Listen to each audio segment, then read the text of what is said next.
Bonjour, aujourd'hui nous sommes à Balma où nous sommes invités chez Luc et Sophie qui sont deux particuliers qui ont creusé leur propre mare dans leur jardin. Ils vont nous la présenter.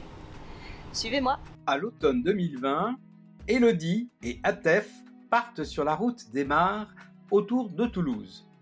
À la découverte de milieux différents, nous verrons au fil de leurs explorations qu'il est difficile de faire un portrait de mare standard. Luc et Sophie, habitants de Balma, nous accueillent dans leur jardin pour nous faire découvrir la mare qu'ils ont construite. Donc pour moi l'eau c'est important, avoir de l'eau pour moi c'est paisible, j'aime bien. Après j'ai habité un peu plus dans les terres, à côté de Rennes, où ils ont beaucoup de mares. Et donc je me suis fait une mare, la première que j'ai faite c'était là-bas. Oui, parce que c'est 16 000 litres d'eau qui sont recyclés chaque heure, qui vont dans le filtre naturel, qui passe donc par des galets, des graviers, du sable. Et ensuite, effectivement, ce sont nos jolies plantes magnifiques de surcroît en été qui filtrent l'eau et qui nous font une eau absolument limpide pour nos 250 poissons.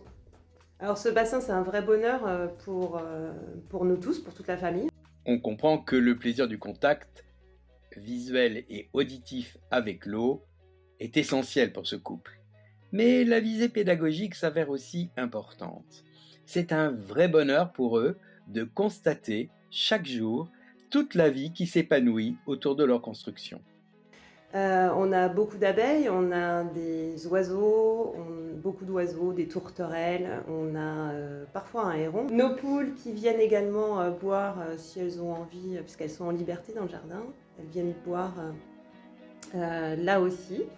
On a beaucoup de papillons, des libellules qui nous permettent aussi de manger les moustiques, parce que les libellules adorent les moustiques.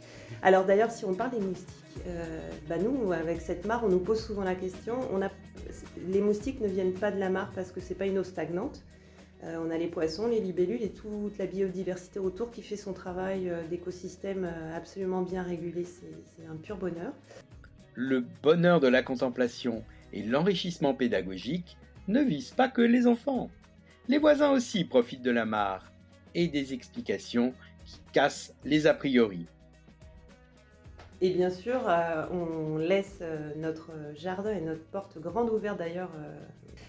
L'été, on y met même un canapé d'agrément pour les personnes âgées qui veulent s'installer pendant quelques minutes au cours d'une promenade un peu fatigante quand il fait chaud. Ce plaisir n'est pas donné à chacun.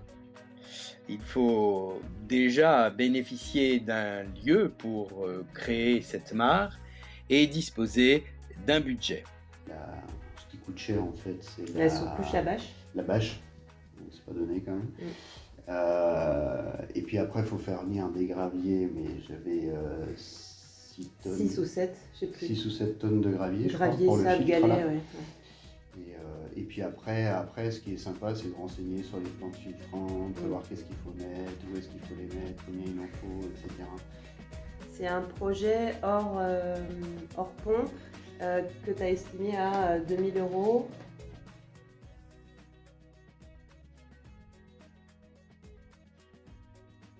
En 2020, l'Union régionale des CPIE et des acteurs clés de la préservation de la biodiversité ont lancé un PRAM, c'est-à-dire un programme régional d'action en faveur des mares.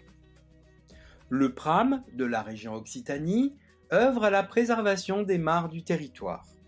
Il réunit les acteurs qui agissent déjà localement afin de mutualiser leurs connaissances et leurs compétences. Il accompagne celles et ceux qui souhaitent agir en faveur de ces milieux pour les aider à protéger, restaurer, gérer, créer et valoriser une mare.